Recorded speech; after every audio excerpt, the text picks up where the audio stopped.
Me responde uma coisa, por que o sofrimento de outras pessoas virou o nosso entretenimento favorito? A gente assiste por curiosidade, por fascínio, ou será que é porque no fundo a gente quer entender o que é que nos torna humanos ou o que é que nos afasta disso? No Papo no Set de hoje a gente vai desvendar a nossa obsessão por crimes reais. Se prepara porque a resposta é mais complexa do que você imagina.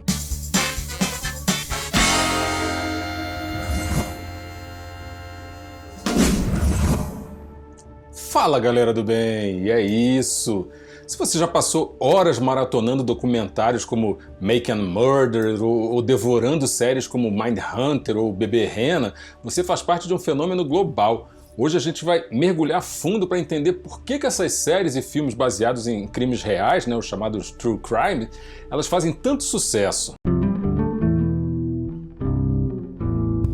A atração pelo True Crime não é uma coisa nova. Desde os tempos antigos, as pessoas se fascinam pelas histórias de transgressão. E essa curiosidade meio mórbida, essa atração pelo perigo a uma distância segura, é um dos principais motores desse gênero. E é fato que nós, como seres humanos, temos uma necessidade intrínseca de entender tudo aquilo que assusta. O True Crime oferece uma janela para a mente do criminoso, que acaba permitindo a gente explorar as motivações, as circunstâncias que levam as pessoas a cometerem atos tão extremos. E é uma forma de tentar dar sentido ao que parece ser completamente sem sentido, de tentar racionalizar o irracional. Quando a gente assiste a essas histórias, o nosso cérebro libera adrenalina e cortisol, que são hormônios que são associados ao medo, ao estresse, mas de uma forma controlada. É como uma montanha-russa emocional, onde a gente experimenta a tensão e o suspense sem estar em perigo real. É praticamente a Disneylândia do apavoro, saca?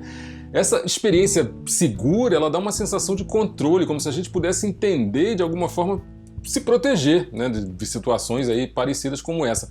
Muitas narrativas de True Crime elas se concentram não só no crime em si, mas na investigação, nos desdobramentos legais. Essa busca por justiça ela ressoa profundamente com o nosso senso de moralidade.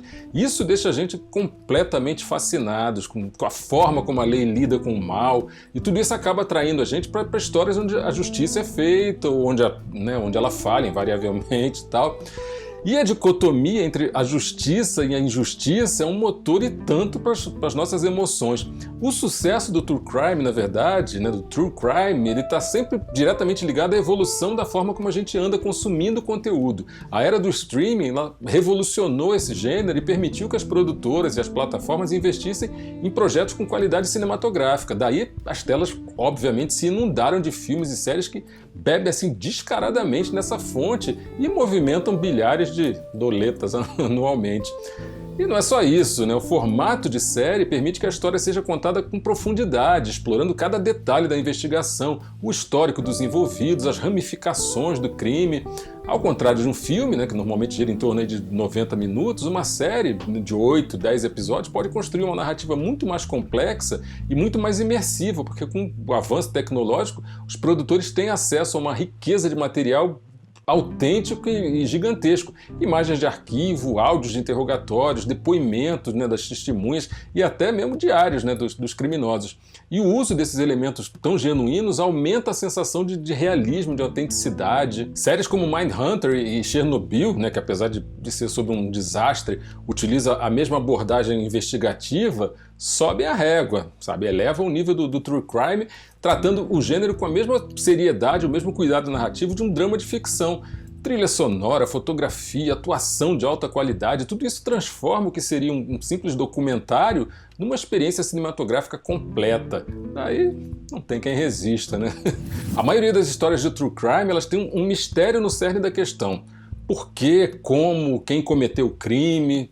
E essa estrutura narrativa ela alimenta a nossa necessidade de encontrar respostas. É a boa e velha obsessão pela resolução e a busca pelas respostas. E pela coerência também, porque o ser humano ele não se contenta com respostas rasas, com soluções que não façam sentido. E a evolução desse gênero cinematográfico acabou transformando o público numa turba sedenta de justiça, saca? Turba sedenta de justiça. Onde foi que eu achei isso, gente? Enfim, Um bom true crime é que nem um quebra-cabeças. Ele apresenta as peças, né, as evidências, os depoimentos e manda a gente juntar tudo isso com o auxílio luxuoso dos investigadores, claro. Essa participação passiva na resolução do crime acaba dando um senso de propósito e de envolvimento com a história que torna a bagaça muito mais intrigante e fascinante mesmo nos casos não resolvidos. Galera, casos sem solução, como os que são explorados em The Staircase, né, ou A Escada, são particularmente fascinantes.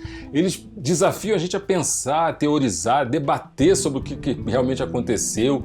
E a falta de um final conclusivo mantém o público ali engajado, sabe, por muito mais tempo, gerando discussões em comunidades, sabe, comunidades de fãs que estão sempre ali buscando a verdade. E para quem não conhece, The Staircase, né, é uma série de crime real que cativou o público assim por causa da complexidade e do mistério em torno de um caso de falecimento alheio. Só que é importante saber que existem duas produções, né, sobre esse mesmo caso, um documentário e uma minissérie de ficção.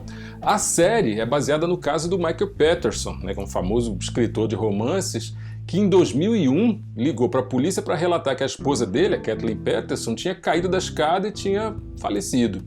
Só que as investigações acabaram revelando que ela tinha ferimentos muito graves, assim, que não batiam com uma simples queda. E isso levou a polícia a desconfiar da história e acabar acusando o Michael. No fundo, o True Crime é sobre a busca pela verdade e a gente acaba se questionando: a justiça foi feita? O culpado foi realmente punido? Para muitos, essa busca por uma resolução justa é a parte mais instigante da história. Resumindo, o True Crime ele conecta o espectador com a realidade de uma forma que a ficção raramente consegue. E isso tudo estampa na cara da gente que esses eventos eles realmente aconteceram com pessoas reais, porque as boas produções humanizam as vítimas, dando voz, né, às histórias dela e mostrando o impacto totalmente duradouro dos crimes nas famílias, nas comunidades. Essa abordagem ela causa empatia e conecta com a dor e com o sofrimento dessas pessoas. Daí você vai me perguntar: tá, Lud, mas você quer dizer que o True Crime é um espelho da sociedade? Eu vou te dizer que eu acho que sim. A partir do momento em que ele leva a reflexão sobre questões complexas como desigualdade social, preconceito, falhas no sistema judicial, a natureza humana. Quando a gente analisa tudo isso, e principalmente os true crimes, né? Os crimes da vida real, na verdade o que a gente está analisando somos nós mesmos e a sociedade onde a gente vive. Paradoxalmente, o true crime ele pode dar uma sensação de segurança. No instante que a gente entende os perigos do mundo real, rola aquela sensação de que se pode experimentar uma maior preparação para enfrentar tudo isso. É uma forma de aprender, sabe, sobre o mundo sem ter que vivenciar perigos ali diretamente, né, no dia a dia.